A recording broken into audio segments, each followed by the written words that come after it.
मेरे बच्चे, यदि तुम्हें हमारा संदेश प्राप्त हुआ है तो निश्चित ही तुम इतना समझ लो कि अब वो लाख कोशिश करे लेकिन तुम्हारे पास आ नहीं पाएगी। वो आना भी चाहेगी तब भी, क्योंकि हमने कुछ ऐसा किया है जिससे कि उसके चाहने ना चाहने से कोई अब फर्क नहीं पड़ता, लेकिन हम उसे पूर्ण रूप से रोक रहे हैं, क्योंकि वह जो तुम्हारे जीवन में आना चाहती है और वो कोशिश कर रही है, उसे हम क्यों रोक रहे हैं? उससे तुम्हारे जीवन का क्या संबंध है, वो हम तुम्हें विस्तार से समझाएंगे और बताएंगे। जानने से पहले केवल एक बार हमारी खुशी के लिए जय माता दी ज़रूर लिखना। मैं तुम्हारी माँ पार्वती आज तुम्हें विस्तार से बताऊंगी और समझाऊंगी कि वो कौन है जो तुम्हारे जीवन में आना चाहती है और क्या कारण है कि मैं उसे रोक रही हूँ और मैंने उसे किस प्रकार से रोका है। उसका तुम्हारे जीवन में पुनः आना तुम्हारे जीवन के लिए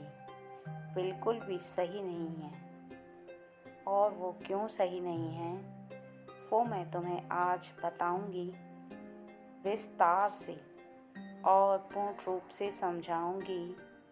लेकिन तुम इस एक बात को ध्यान रखना कि यदि तुम्हें मेरा यह संदेश मिला है तो तुम मेरी बातों को बहुत ही ज़्यादा ध्यान से और पूर्ण रूप से सुनना, तभी तुम समझ पाओगे कि तुम उससे कैसे बच पा रहे हो और कैसे तुम्हारी माँ ने उसे तुम्हारे पास आने से रोका है। क्योंकि मेरे द्वारा हो या तुम्हारे द्वारा या किसी अन्य व्यक्ति के द्वारा, यदि तुम्हारे जीवन में कोई गलत व्यक्ति आ रहा है तो निश्चित ही उसे रोकने का अर्थ है कि वह तुम्हारे जीवन में कुछ गलत करना चाहता है, इसलिए उसे रोका जा रहा है। और यदि कोई ऐसी शक्ति है जो कि तुम्हारे जीवन को अस्त व्यस्त करना चाहती है, तब भी उसे रोका जाता है। वो किसी के भी द्वारा रोका जाए, लेकिन ऐसी शक्तियाँ जो तुम्हारे जीवन को पूरी तरह से अस्त व्यस्त कर सकती हैं, उन्हें रोकना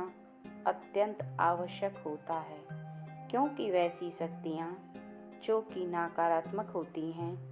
वो तुम्हारे जीवन में ऐसा कुछ करती हैं जो कि तुम्हें दिखाई नहीं देता, लेकिन तुम्हारे सभी कार्यों को बिगाड़ कर रख देती हैं और बनने नहीं देती। मैं तुम्हें डराना नहीं चाहती मेरे बच्चे,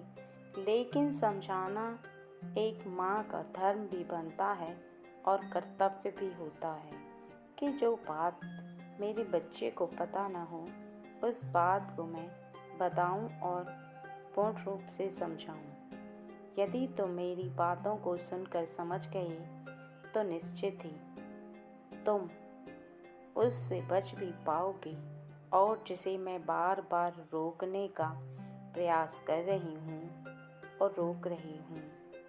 उसके करीब तुम जाओगे नहीं, क्योंकि जिसे मैं रोक रही हूँ यदि तुम स्वयं ही उसके निकट चले गए तो मैं चाहकर भी कुछ नहीं कर पाऊंगी, क्योंकि स्वयं ही तुम उसे अपनी ओर आकर्षित करोगे या कोई ऐसा कार्य करोगे जिसके करने से तुम उसे अपनी ओर आने का बुलावा दो, अर्थात उसे अपनी ओर खींचो, तो वह स्वयं ही तुम्हारी ओर चली आएगी, और फिर जो होगा उससे मुझे भी दुख होगा। इसलिए मैं पहले ही तुम्हें समझा देना चाहती हूँ और बता देना चाहती हूँ जिससे कि आने वाले समय में तुम उससे निश्चित ही पूर्ण रूप से बच पाओगे। अब सोचो बहुत ही ध्यान से कि तुमसे ऐसा कोई भी व्यक्ति जिससे कि तुम मतलब नहीं रखना चाहते हो और ना ही तुम उसके संपर्क में रहना चाहते हो, लेकिन ऐसा व्यक्ति बार बार प्रयास करता है तुम्हारे करीब आने की और बार बार तुमसे बात करने की। कभी किसी बात की वजह से वह तुमसे बात करता है और कभी किसी बात को लेकर तुमसे कुछ न कुछ कहना चाहता है या चाहती है, क्योंकि वह स्त्री भी है और पुरुष भी, वह कोई भी हो। लेकिन यदि तुम्हें ऐसा आभास हो रहा है कुछ समय से कि तुम्हारे करीब वह आकर तुमसे कुछ कहने की कोशिश करे, तो तुम इतना समझो कि ऐसा व्यक्ति जो तुम्हारे जीवन में आने का या तुमसे बार बार बात करने का प्रयास कर रही है या कर रहा है, तुम उसे अनदेखा कर रहे हो। तुम उससे बात नहीं करना चाहते, लेकिन फिर भी वह तुम्हारे पीछे पड़ा हुआ है या पड़ी हुई है। तो वह व्यक्ति तुम्हारे जीवन में बहुत ही ज़्यादा उस बुरी शक्ति की तरह है जिस बुरी शक्ति के तुम्हारे जीवन में प्रवेश करने से या तुम्हारे संपर्क में आने से तुम्हारा कोई फ़ायदा नहीं होने वाला। वह केवल तुम्हारे नुकसान के इरादे से तुम्हारे करीब आती है, क्योंकि इस बात को ध्यान रखना कि अच्छा समय केवल एक बार मौका देता है, लेकिन बुरा समय बार बार तुम्हारे करीब आता है, जिससे कि तुम उसे एक बार भी अपना लो। अर्थात ऐसी बुरी शक्तियाँ जो कि तुम्हारे जीवन में बार बार किसी व्यक्ति के रूप में आती हैं, तुम्हें अपने मार्ग से भटकाने और जिस कार्य को तुम कर रहे हो उस कार्य से तुम्हें रोकने, जिससे कि तुम करते हुए कार्य से रुक जाओ और तुम्हारा होता होता कार्य रुक जाए। और ऐसे व्यक्ति को मैंने रोकने के प्रयास से तुम्हारे मस्तिष्क के अंदर और हृदय के अंदर यह शक्ति विद्यमान कर दी है कि तुम उस व्यक्ति से शीघ्र ही ना तो बात करोगे और ना ही तुम उसके संपर्क में आओगे। यहाँ तक कि तुम्हारे हृदय को इस बात का भी आभास करा देती हूँ मैं कि यह व्यक्ति तुम्हारे लिए बिल्कुल भी सही नहीं है, इससे दूर रहो, क्योंकि इसके करीब जाने का अर्थ है कि तुम अपने जीवन में बहुत कुछ खो दोगे। और यह सच है कि तुम अपने हृदय से इस बात का भाव रख पाते हो, क्योंकि मैं स्वयं तुम्हारे हृदय में विराजमान होकर तुम्हें यह दर्शाती हूँ और बताती हूँ कि इस व्यक्ति से तुम दूर हो जाओ, इस व्यक्ति से तुम बात मत करो। और यही तुम्हारे साथ हो रहा है। लेकिन इस बात का ध्यान रखना कि आगे आने वाले समय में वो किसी का भी रूप धारण करके आ सकती है या आ सकता है। अर्थात तुम्हारे जीवन में वह ऐसी शक्तियाँ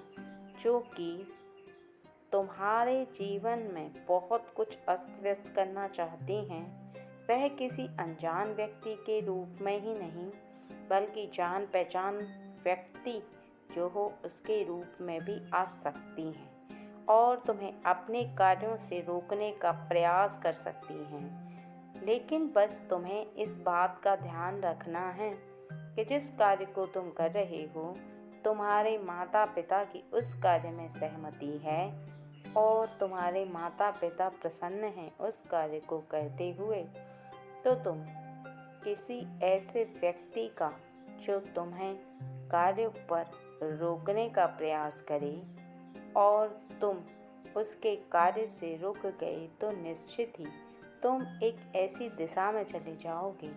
जहाँ से तुम चाह कर भी अपने उस कार्य को पूरा नहीं कर पाओगे, या तुम जिस कार्य को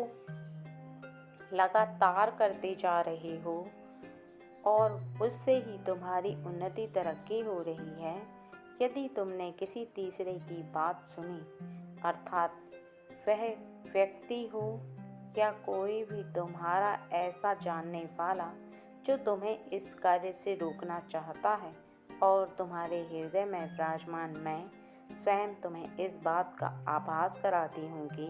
जिस कार्य को तुम कर रहे हो वो सही है, तो फिर तुम्हें किसी की बात सुनना नहीं है, बल्कि अपने कार्य पर पूर्ण मेहनत करते जाना है। यदि तुम अपने कार्य पर पूर्ण मेहनत करते जाओगे और किसी भी ऐसे व्यक्ति के बोलने पर तुम अपने कार्य से ना रुकोगे और अपने कार्य पर पूरा ध्यान रख रहे हो,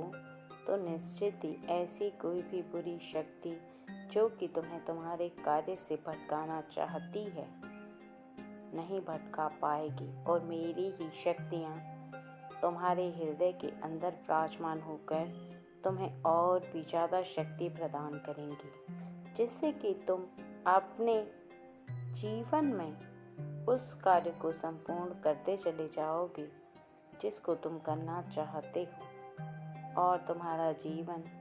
खुशहाली की जीती जागती मूर्त दिखने लगेगा, क्योंकि ऐसी शक्तियाँ और ऐसे लोग जीवन में अत्यधिक मिलते हैं और मिलेंगे भी, जो तुम्हें तुम्हारे कार्य से रोकना चाहेंगे। वो चाहेंगे कि तुम सही से अपने कार्य पर खरे न उतर पाओ और तुम्हारा कार्य बीच में ही अधूरा रह जाए, क्योंकि ऐसा इसलिए होता है, कई बार तुम्हारे इर्द गिर्द रहने वाले व्यक्ति के हृदय में नकारात्मक ऊर्जा विद्यमान रहती है, अर्थात द्वेष, ईर्ष्या, जलन जैसी भावना जब किसी को देखकर उत्पन्न होती हैं, तो ऐसा व्यक्ति फिर दूसरे व्यक्ति को रोकने का कार्य करता है और बार बार प्रयास करता है कि व्यक्ति अपने करते कार्य से भटक जाए और गुमराह हो जाए। तब जाकर ही उन्हें प्रसन्नता होती है जब व्यक्ति का कार्य अधूरा रह जाता है। लेकिन तुम मेरी शक्ति पर और मुझ पर विश्वास रखते हो, इसलिए मैं तुम्हें हर मुसीबत से बचाना अपना धर्म समझती हूँ, और मेरा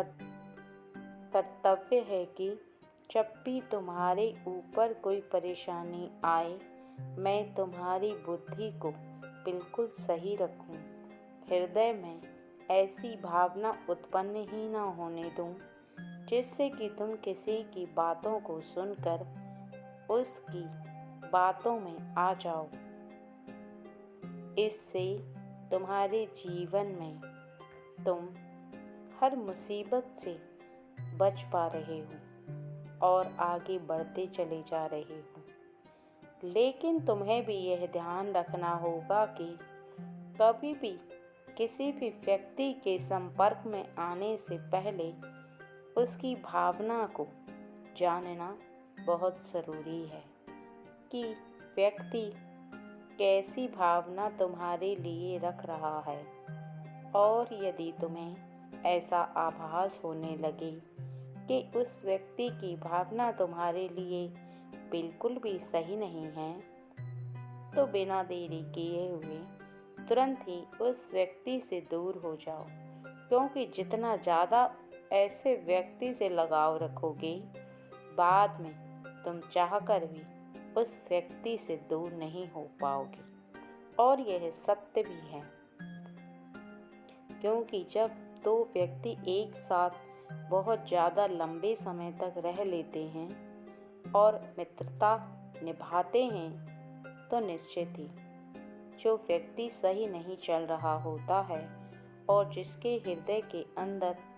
नकारात्मक ऊर्जा विद्यमान रहती है, अर्थात किसी भी कार्य को ना करने की ऊर्जा ही नकारात्मक ऊर्जा में परिवर्तित होती है। केवल खाली बैठे रहना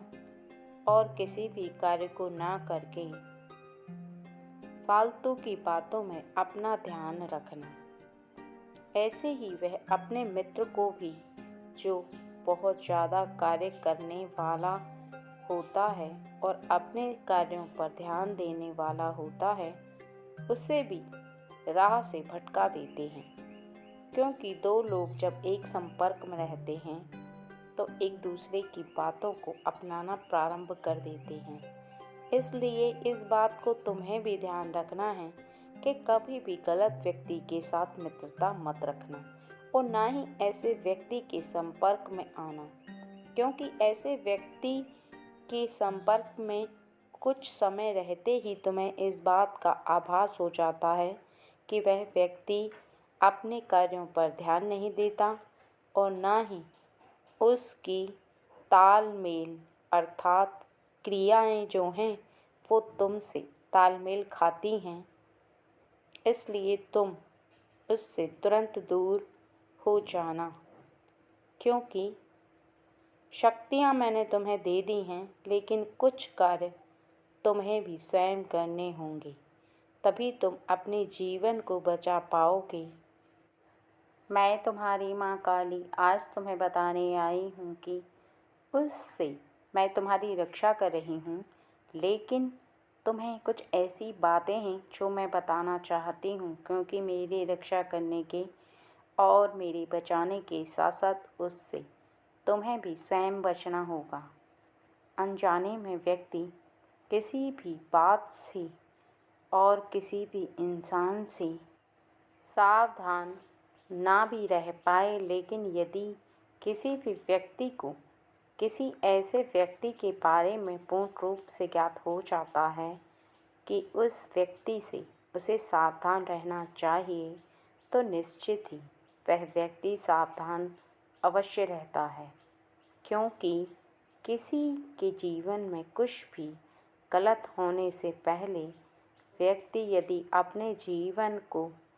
बचाना चाहता है तो उसे उस व्यक्ति से या उस व्यक्ति से दूर होना अत्यंत आवश्यक हो जाता है। क्योंकि अनजाने में यदि वह व्यक्ति ऐसे व्यक्ति के साथ संपर्क में रहना प्रारंभ कर देता है तो उसके जीवन में वह उन्नति से अवनति की ओर चला जाता है। अर्थात मैं जिसके बारे में बात कर रही हूँ, जिसे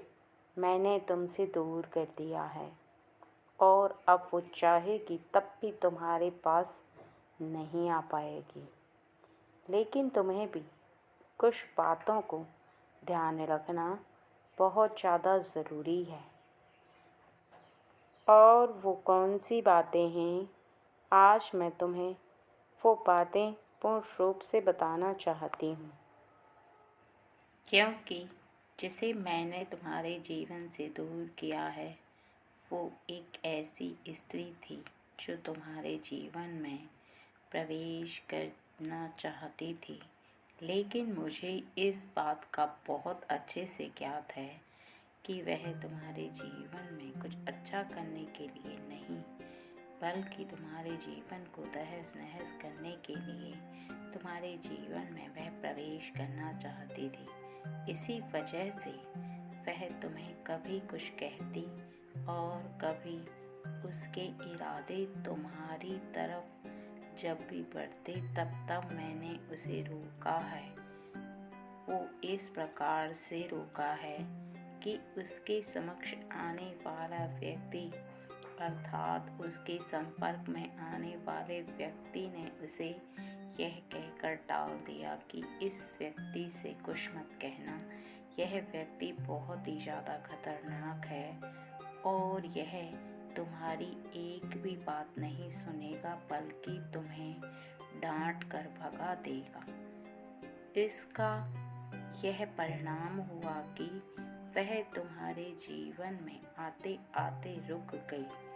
और उसे भी इस बात का आभास हो चुका है कि सच में तुम किसी एक दैवी शक्ति को लेकर चलते हो और तुम्हारे साथ साथ एक दैवी शक्ति रहती है जो कि तुम्हारी रक्षा करती है। और कोई भी व्यक्ति तुम्हारे करीब आकर तुम्हारा कोई भी नुकसान करना चाहेगा या तुम्हें गुमराह करना चाहेगा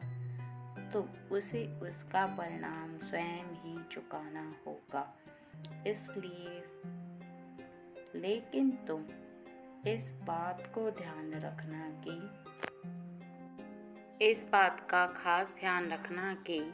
जब मैं तुम्हारी सहायता कर रही हूँ और तुम्हें हर परेशानी से बचा रही हूँ तो तुम्हें भी उस परेशानी से बचने के लिए मेरा साथ देना होगा। और मैं जिस कार्य को करने के लिए एक बार तुम्हें मना कर दूँ उस कार्य को तुम्हें भूल कर भी नहीं करना है, क्योंकि यदि तुम उन्हीं कार्यों को करते चले जाओगे जिन कार्यों के लिए मैं मना कर रही हूँ तो मेरे बच्चे, मैं तुम्हारी रक्षा करना चाहूँ तब भी तुम्हारी रक्षा नहीं हो पाएगी। क्योंकि यदि बता दिया जाता है कि आगे तुम्हारे साथ सावधानी न रखने पर कुछ भी हो सकता है तो तुम्हें वहाँ पर सावधानी रखनी चाहिए। क्योंकि एक तरफ तो तुम मेरी पूजा आराधना करते हो, मुझ पर विश्वास रखते हो, लेकिन दूसरी तरफ यदि तुम मेरी बातों को मानते नहीं हो तो तुम मुझ पर कैसा विश्वास रखते हो मेरे बच्चे। इसलिए इस बात को ध्यान रखो कि जब मैं तुम्हें हर मुसीबत से बचा रही हूँ और हर शत्रु से तुम्हारी रक्षा कर रही हूँ, किसी भी शत्रु को तुम्हारे करीब आने से पहले मेरे सामने उसे अपने घुटने टेकने पर मजबूर कर देती हूँ, तो फिर तुम क्यों मेरी बातों को अनदेखा कर देते हो। सभी बच्चे ऐसा नहीं करते हैं, लेकिन मेरे कुछ बच्चे मेरी बातों को सुनने के पश्चात भी इस तरह से अनदेखा करते हैं कि जैसे मानो कुछ हुआ ही ना हो, किसी ने कुछ कहा ही ना हो। बस वह सुनते हैं, कुछ देर के पश्चात उस बात को भूल जाते हैं। उनके हृदय को ऐसा आभास होता है कि यह साधारण बोली बातें हैं, इनसे कुछ नहीं होता। लेकिन वही बातें जब जीवन में सत्य होकर उतरने लगती हैं तब तुम्हें इस बात का आभास होता है कि जो मैंने आज तुमसे कहा है वो बातें सत्य हैं। लेकिन तब तक बहुत देर हो चुकी होती है, तब तक तीर कमान से निकल चुका होता है और चाह कर भी फिर कोई भी व्यक्ति ना तो कुछ कर सकता है और ना ही मैं भी बचाने में तुम्हें सक्षम हो पाती हूँ। क्योंकि जिस प्रकार एक वृद्धावस्था का व्यक्ति छोटा बच्चा नहीं बन सकता, उसी प्रकार यदि एक बार तुम्हारा समय निकल जाए और उस समय यदि तुमने सावधानी ना रखी हो तो आगे जो होता है उसके लिए कहीं ना कहीं तुम ही जिम्मेदार होते हो। इसलिए आज से, बल्कि अभी से जो बताई बातें हैं उनको अपने मन के मंदिर में रख कर के ही आगे चलना होगा। बाकी सब तुम मुझ पर छोड़ दो। मैं पल पल तुम्हारी रक्षा कर रही हूँ और जब भी तुम्हें ज़रूरत हो तो मुझे केवल एक बार पुकार लेना, मैं दौड़ी चली आऊँगी मेरे बच्चे। क्योंकि मैं तुमसे बहुत ज़्यादा दूर नहीं हूँ, मैं तुम्हारे हृदय में ही विराजमान हूँ। लेकिन तब जब तुम मुझे अपने करीब महसूस करते हो, यदि तुम अपने हृदय से मुझे दूर महसूस करते हो तो मैं तुमसे दूर हूँ। लेकिन यदि तुम अपने हृदय में मुझे महसूस करते हो तो मैं तुम्हारे बहुत करीब हूँ और हर परेशानी का और हर समस्या का समाधान भी तुम्हें तुम्हारे हृदय की आवाज़ से, अर्थात मेरी बोली गई आवाज़ तुम्हें अपने हृदय से प्राप्त होती है और आगे भी होगी। लेकिन कभी भी उस आवाज़ को तुम दबने मत देना, क्योंकि तुम्हारे हृदय की बोली हुई बात बिल्कुल सत्य होती है। लेकिन कभी कभी तुम्हारा मन जिन बातों को सोचकर खरा उतरने लगता है, उस पर कार्य करने का लगता है, लेकिन तुम अपने हृदय की आवाज़ को सुनकर वहीं के वहीं छोड़ देते हो। आगे उस पर विचार नहीं करते, उसे अपनाना प्रारंभ नहीं करते। यहीं पर तुम गलती करते हो, क्योंकि जब जब तुम्हारे हृदय में कोई भी बात उत्पन्न होती है, उसे प्रत्यक्ष देखने का प्रयास किया करो। जब तुम आगे के जीवन में हृदय की बोली हुई बात को, अर्थात सोची गई बात को अपने जीवन में प्रत्यक्ष देखो, तब तुम्हें समझ में आएगा कि जो मैंने कहा है वह सत्य कहा है। और इसके साथ साथ तुम्हें अपने मन को अत्यंत शांत रखना भी ज़रूरी है, क्योंकि शांत मन में तुम्हें सही विचारधाराएं उत्पन्न होती हैं। और यदि तुम्हारा मन शांत नहीं रहता है तो उसके लिए तुम जब भी प्रातःकाल उठते हो, उठते के साथ ही स्वच्छ होने के पश्चात तुम केवल ओम का उच्चारण किया करो, वो भी 11 बार प्रतिदिन। ऐसा करने से तुम्हारा मन भी शांत रहने लगेगा और तुम्हें अपने हृदय में भी एक शक्ति प्राप्त होगी। वो शक्ति तुम्हारे हृदय को बहुत ज़्यादा शांत रखेगी, प्रसन्न रखेगी और तुम्हें इस बात का आभास कराएगी कि मैं और भोलेनाथ की शक्ति स्वयं तुम्हारे साथ है और तुम्हारी रक्षा के लिए तुम्हें किसी भी व्यक्ति को पुकारने की आवश्यकता नहीं है। मैं स्वयं तुम्हारी रक्षा कर रही हूँ और तुम्हें समय समय पर रक्षा प्रदान करवाती हूँ,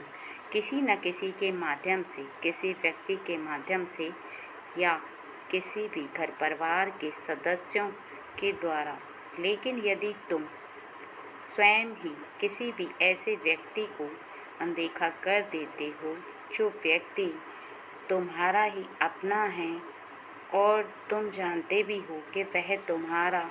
हमेशा भला चाहता है, कभी भी तुम्हारा बुरा नहीं चाहता, लेकिन यदि तुम उसे अनदेखा करते हो, उसकी बात को स्वीकार नहीं करते, तो इसमें गलती तुम्हारी ही है, उस व्यक्ति की नहीं। क्योंकि मैं स्वयं न आकर किसी न किसी व्यक्ति के द्वारा ही तुम्हारी मदद करना चाहती हूँ और करती भी हूँ। लेकिन यदि तुम स्वयं ही उस मदद को लेने से इनकार कर दो और फिर तुम मेरा नाम जपते रहो, मुझे पुकारते रहो और अपने हृदय में ऐसा आभास करो कि मैं तुम्हारी मदद नहीं कर रही हूँ, और ऐसा बार बार सोचने के पश्चात यदि तुम्हारा विश्वास अविश्वास में उत्पन्न हो तो मेरे बच्चे ऐसा सही नहीं है, क्योंकि मैं रक्षा करने के साथ साथ तुम्हारी मदद के लिए कुछ न कुछ उपाय ज़रूर करती हूँ, क्योंकि आखिर मैं एक माँ हूँ और माँ बच्चे की रक्षा के लिए वो हर कार्य करती है जो उसके जीवन को सुरक्षा प्रदान करे। बाकी सब मुझ पर छोड़ दो, मैं सदा तुम्हारे साथ हूँ।